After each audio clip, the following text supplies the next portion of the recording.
क्या है? जी, मतलब जनरेट, ठीक है ना।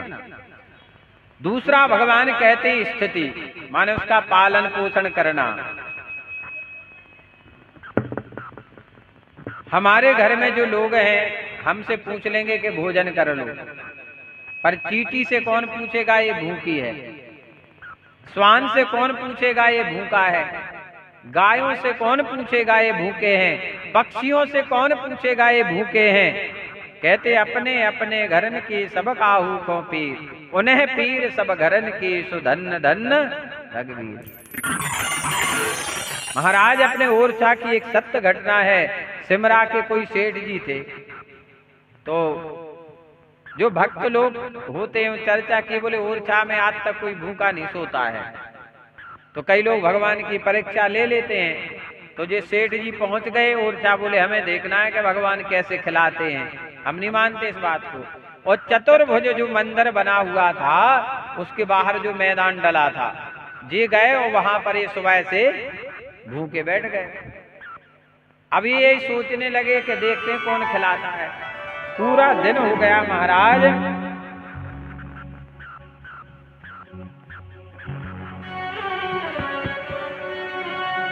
पूरा दिन हो गया सेठ जी को, पर वहां पर कोई नहीं आया। सेठ जी बोले सब ऐसे ही है, वो तो कह रहे थे। अब रात्रि के जैसे 10 बजे सेठ जी को आई नींद, और वो अच्छी गहरी नींद में सोए। जैसे 11 साढ़े 11 बजे हमारे राम राजा सरकार आए, बढ़िया अच्छे सिर पे तौलिया बांधे, धोती कुर्ता पहने, हाथ में डंडा लिए और एक कपड़े में बढ़िया रोटी बांधे हुए, अचार रोटी, और जगाया। अरे भैया उठो उठो, हम तो ढूंढ रहे थे कि हमें कोई मिल जाए, और हमारी एक नियम है कि कभी हम अकेली भोजन नहीं करते, हम किसी न किसी को साथ में खिलाते हैं। अच्छा जी भूखे तो थे। अच्छा भूखे व्यक्ति को कुछ दिखाई नहीं देता है ना, दिमाग काम करता उतने समय। अब भूख तो इन्हें लग रही थी, बोले लाओ भैया। तो बढ़िया 4 रोटी इनने खाई और 4 रोटी प्रभु ने खाई, भोजन किए और बस सो गए। और जैसे सो गए भगवान अंतर ध्यान हो गए। प्रातः काल जब सेठ जी उठे तो वो रोने लगे, बोले मान गए प्रभु आपको, आप हमें भोजन खिलाने आए, हमें जगाया और खिलाया, लेकिन हम आपको पहचान नहीं पाए। भगवान चाहते तो दर्शन दे देते, पर पहले इनके मन में क्या था? कपट। भगवान को क्या प्रिय है और क्या प्रिय नहीं है, ये रामचरितमानस में बड़े सुंदर भाव से लिखा हुआ है। महाराज कहते हैं निर्मल मन जन सो मोहि पावा, निर्मल मन जन सो मोहि पावा, निर्मल मन जन सो मोहि पावा, निर्मल मन जन सो मोहि पावा। तो भाई क्या बोलती है? भगवान कहते हैं मुझे क्या प्रिय है?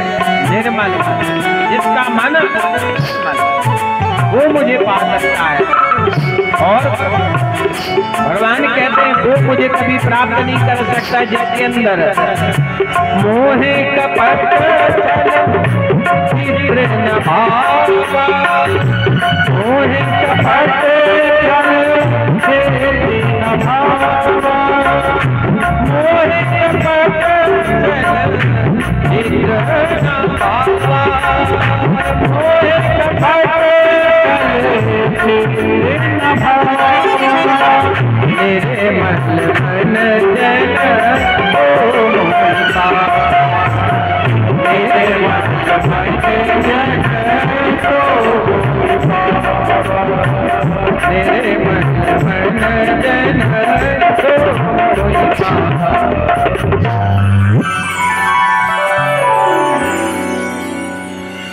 भगवान कहते हैं मुझे प्राप्त करने का सबसे सरल एक साधन है भगवान ने सबरी से कहा है, सबरी ने अपने आप को क्या कहा?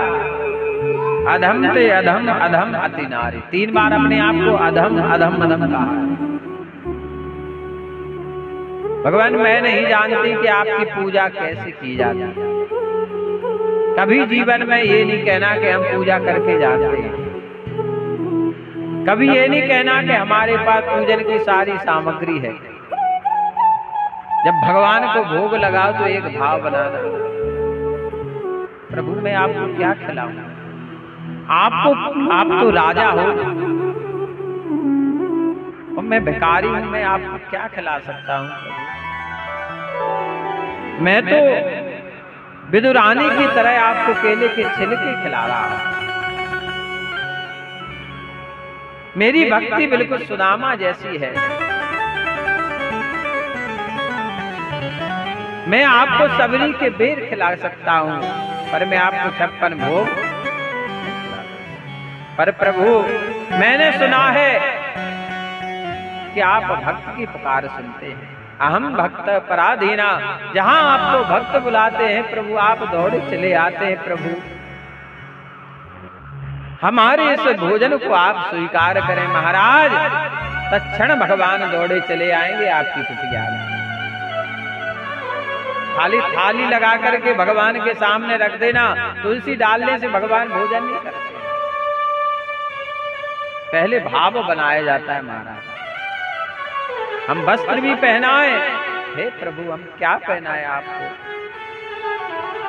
हम तो उस लायक भी नहीं है। बड़े बड़े राजा आपको पोशाक पहना सकते हैं, पर मुझ में इतना सामर्थ्य नहीं है कि हम आपको पोशाक पहनाएं। हमारे पास तो जो है प्रभु हम वो अर्पण कर रहे हैं। तत्क्षण भगवान आपके वस्त्र को स्वीकार कर लेंगे, क्योंकि भगवान कहते हैं भाव ही मेरी भक्ति है, भाव ही मेरा साथ। ओ भाव से जो मुझे भजता उसका बेड़ा पार। भगवान कहते जो मुझे भाव से भजता है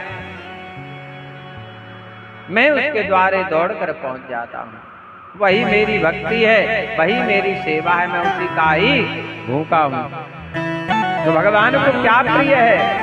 निर्मल मन, जिसमें कोई कपट ना हो महाराज, कोई अभिमान ना हो कि हम धनवान हैं, हम पढ़े लिखे हैं, हम मंत्रों के द्वारा भगवान की पूजा करा सकते हैं। हम अपने घर में 10 ब्राह्मण बिठाए हैं महाराज, हम पूजा कराएंगे। हमने ब्राह्मणों को बढ़िया 10,000 रुपए दिए हैं। भगवान हंसते हैं ऐसे व्यक्ति, बोले कितना बड़ा अभिमानी है।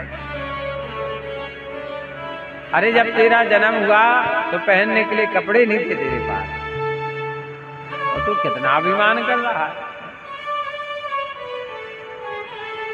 भगवान तो भाव के भूखे महाराज, उनके सामने तो ऐसे खड़े हो जाओ कि हम कुछ नहीं है। भगवान आप सब कुछ, हम तो आपके सेवक हैं, आपके दरवाजे के श्वान हैं। श्वान जानते हो, कुत्ता जो होता है, हम तो वो हैं आपके द्वारे के महाराज, और उसको भोजन मिलता है महाराज, भगवान का प्रसाद उसको मिलता है महाराज। कई ऐसी अद्भुत महाराज घटनाएं, अद्भुत घटनाएं महाराज। नामदेव जी महाराज, नामदेव जी महाराज को इसी कलयुग में कई बार भगवान का साक्षात्कार हुआ।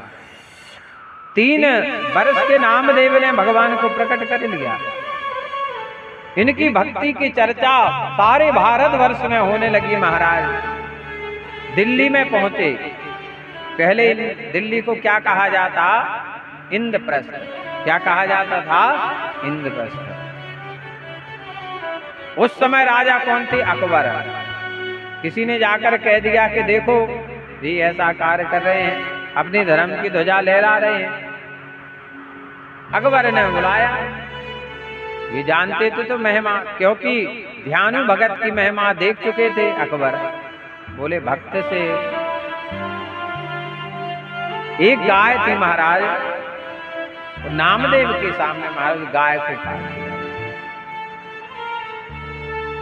रोने लगे नामदेव। अकबर ने कहा, हे नामदेव, तुम्हारी भक्ति में यदि शक्ति है, इस गाय को जीवित करो। नामदेव जी ने भगवान का नाम लिया, गाय के सिर को उठाया, प्रणाम किया और धड़ पे रखा और गाय रमाने लगी, महाराज जिंदा हो गई। और तो ठीक है महाराज, हमारे गुरुदेव भगवान सुना रहे थे, एक व्यक्ति से बन गया पाप। क्या बन गया? पाप। और पहले के समय में क्या नियम था? यदि किसी से ब्रह्म हत्या हो जाए, गौ हत्या हो जाए, तो उसे चिल्ला के कहना पड़ता था, मैं हत्यारा हूँ, मैं पापी हूँ, मैं हत्यारा हूँ, मैं पापी हूँ। महाराज इतने सख्त नियम थे पहले के समय में, कोई पानी नहीं पीता था। महाराज भगवान का नाम लेता, राम राम कहता, हे राम मुझे बचाओ, मैं हत्यारा हूँ, मैं पापी हूँ। हे राम मुझे बचाओ, मेरे पापों का प्रायश्चित करो, मैं हत्यारा हूँ, पापी हूँ। महाराज ये कलयुग की घटना है। तुलसीदास महाराज ने देखा, तुलसीदास ने कहा, तुम पापी नहीं हो सकते महाराज, तुम पापी नहीं हो सकते महाराज। अरे तुम रोज एक दिन में कम से कम 1000 बार राम का नाम ले रहे हो महाराज, तुम पापी नहीं हो सकते, तुम पापी नहीं हो सकते हो महाराज। और आज से तुम्हारे सारे पाप नष्ट हो गए, आओ तुम हमारे साथ रहो। अब ब्राह्मण तो वैसे विरोध कर रहे थे तुलसीदास जी का, रामचरितमानस ने कितना विरोध किया। अब ब्राह्मणों को अवसर मिल गया, बोले अब ठीक रहा, इस कारण से अब इसे हम बनारस से बाहर निकाल देंगे। तुलसीदास बोले ये पापी को आपने रखा है, और हम कैसे माने कि इसके सारे पाप नष्ट हो गए हैं। बोले जो काशी विश्वनाथ भगवान के नंदीश्वर भगवान हैं, जिस तरफ उनका मुख है, और बोले यदि वो इनके हाथ से भोजन ग्रहण कर लेंगे, आज भी बनारस में वो नंदीश्वर हैं, बोले वो भोजन कर लेंगे इसके हाथ से, तो इसके सारे पाप नष्ट हो जाएंगे, वरना आपको बनारस से बाहर जाना पड़ेगा।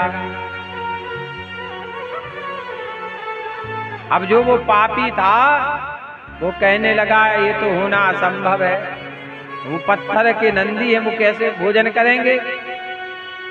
पर तुलसीदास महाराज को क्या था? विश्वास। ध्यान देना, यदि आप मंदिर में जा रहे हैं, वो आप समझ रहे हैं कि पत्थर की प्रतिमा है, कभी आपका काम नहीं बनेगा महाराज। हमारे सनातन धर्म में महाराज यदि कोई भी पत्थर रास्ते से उठाकर मंदिर में रख दिया जाता है और पूजा होने लगती है, तो उसमें भी प्राण आ जाते हैं महाराज। ये है सनातन धर्म, जहाँ पत्थर में भी भगवान प्रकट हो जाते हैं। तुलसीदास महाराज ने कहा, तुम भोजन बनाओ, नंदीश्वर भोजन करेंगे। और जैसे वो व्यक्ति पहुंचा, हे नंदीश्वर भगवान, अब आप ही गवाही दें कि मैं पापी नहीं हूँ, भोजन ग्रहण करें। महाराज नंदीश्वर उठकर खड़े हो गए, सिर हिलाने लगे, रमाने लगे, और जैसे थाली परोसी गई और नंदीश्वर ने भोजन ग्रहण किया। ये कलयुग की घटना है महाराज, साक्षात बनारस की। बोले गोविंद भगवान की। राम का नाम महाराज कहते, जो राम का नहीं वो किसी काम का नहीं महाराज। यदि हमें राम राज्य बनाना है तो हमें सबसे एक बात कहनी पड़ेगी, जय श्री राम। क्या कहना पड़ेगा?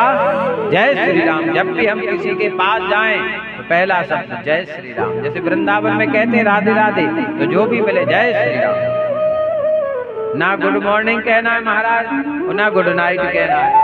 क्या कहना है? जय श्री राम। सबसे बढ़िया नाम है। इस प्रकार आप भगवान का नाम भी तो ले लोगे। संतान के नाम तो कोई रख नहीं रहा है, भगवान के नाम से एक ही काम पकड़ लो। और राम की महिमा महाराज इतनी कही गई है। एक सेठ ने तुलसीदास महाराज का निमंत्रण किया भोजन के लिए। बोले महाराज आपका निमंत्रण है, आपको पधारना है। तुलसीदास महाराज जी गए, बढ़िया भोजन किए। बोले महाराज आपको क्या चाहिए दक्षिणा में? बोले हमें कुछ नहीं चाहिए। बोले नहीं नहीं महाराज आपको तो कुछ लेना पड़ेगा। बोले नहीं नहीं, बोले नहीं कुछ तो लेना पड़ेगा, हम इतने बड़े धनाढ्य हैं और पूरे राज्य में हमारा नाम है, सबसे बड़े धनवान है, और आप हमसे कुछ ले नहीं रहे हो। तुलसीदास महाराज बोले तुम दे नहीं पाओगे। बोले हम नहीं दे पाएंगे। बोले हाँ तुम नहीं दे पाओगे हमारी दक्षिणा। बोले आप कहें तो हम देंगे। बोले ठीक है तो हमारी दक्षिणा तो छोड़ दो। एक तुलसी का पत्ता लिया तुलसीदास जी ने और तुलसी के पत्ते पे जान तो क्या लिखा? राम नहीं लिखा, केवल रा लिखा। रा लिख करके तराजू के एक पलड़े पे रख दिया महाराज। कहा अब इसके बराबर तुम हमें पैसा दे दो, हम लेके चले जाएंगे। वो हंसने लगा। बोले इस पे तो नहीं चढ़ेगा एक पैसा, एक तुलसी के पत्ते पे एक पैसा नहीं जाए। बोले आप चढ़ाओ तो। महाराज उस सेठ के पास जितना धन दौलत था, सोना चांदी, उसने सब चढ़ा दिया तराजू पर एक तुलसी का जो पत्ता चढ़ा हुआ था, रा लिखा हुआ, वो नीचे से चिगा नहीं महाराज। उठना तो बहुत बड़ी बात है। नीचे रखा रहा, एक तरफ उसका सब सोना चांदी रख गया। अब आप अंदाजा लगाकर देखो, क्या धन से हम राम को तोल सकते हैं? नहीं तोल सकते महाराज, क्योंकि राम की महिमा सहस्र नाम तत्तुल्यम। राम नाम परानने, 1000 नाम भी यदि रख दिए जाए तब भी राम के नाम की तुलना नहीं हो सकती। इसलिए महाराज सबसे बढ़िया नाम है जय श्री राम। क्या है? जय श्री राम। बोले गोविंद भगवान की। तो भगवान क्या करते हैं? उत्पत्ति, स्थिति और विनाश। तो अंग्रेजी में भगवान का नाम है गॉड। तो पहला काम भगवान क्या करते? जनरेट। अंग्रेज लोगों ने कैसे नाम रखा? बोले भगवान क्या करते हैं? पहले जन्म देते हैं, फिर पालन करते हैं, फिर संहार करते हैं। तो वो 3 अक्षर ले लिए, जनरेट। और ओ माने ऑपरेट, माने उसको चलाना, जीवन यापन। हमने अपने जीवन में एक अनुभव किया है कि भगवान ने हर इंसान को एक कला दी है जीवन यापन करने के लिए। हमारे एक मित्र है सुरेश चौरसिया को, तुम जानते हो। वो ज्यादा पढ़ा लिखा नहीं, पर उसके अंदर भगवान ने इतनी सुंदर कला दी है महाराज। ये जो ठाकुर जी मुकुट पहने हैं जी, ये उसी ने बनाया। ये सुरेश का बनाया हुआ मुकुट है। एक बढ़िया उसने झूला बनाया था, पढ़ा लिखा नहीं है, पर भगवान ने उसे इतनी सुंदर सुंदर कलाएं दी हैं, तो वो उसको दिखा दो वो कुछ भी बना देता। हर इंसान को भगवान एक कला देते हैं जीवन यापन करने। आप बजारे हमारे गुरु जी के पुत्र हैं जिनसे हमने संगीत सीखा है। इनके जीवन यापन करने के लिए भगवान ने क्या दे दिया? संगीत। आज इनका 1 या 2 या 10 जिले में नाम है इनका, और इनके मामले में नंबर 1। टीकमगढ़ में तो शायद दूसरा है ही नहीं है। और इनका जीवन यापन करने के लिए तबला दे दिया। हमारे दिव्येश महाराज जी बढ़िया पैड बजा रहे हैं।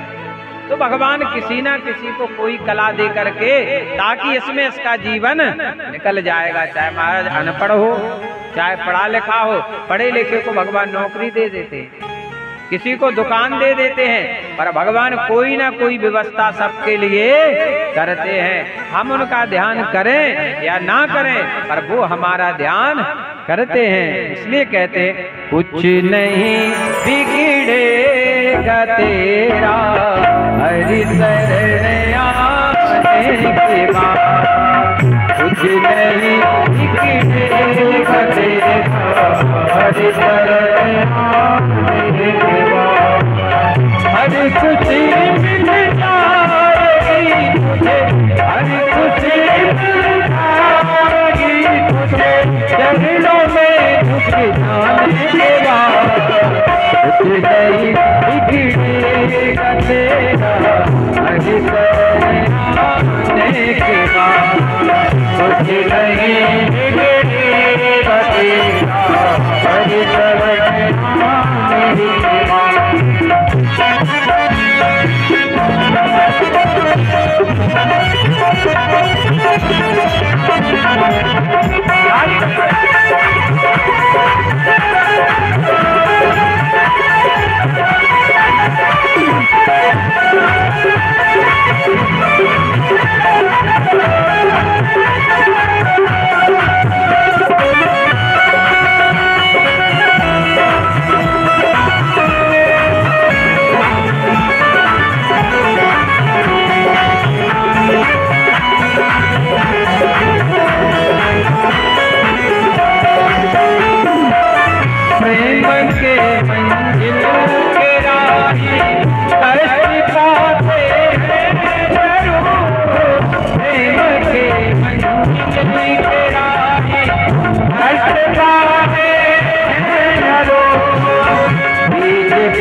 मुझे नहीं बिगड़ेगा तेरा हरि शरण आने के बाद, मुझे नहीं बिगड़ेगा तेरा हरि शरण आने के बाद।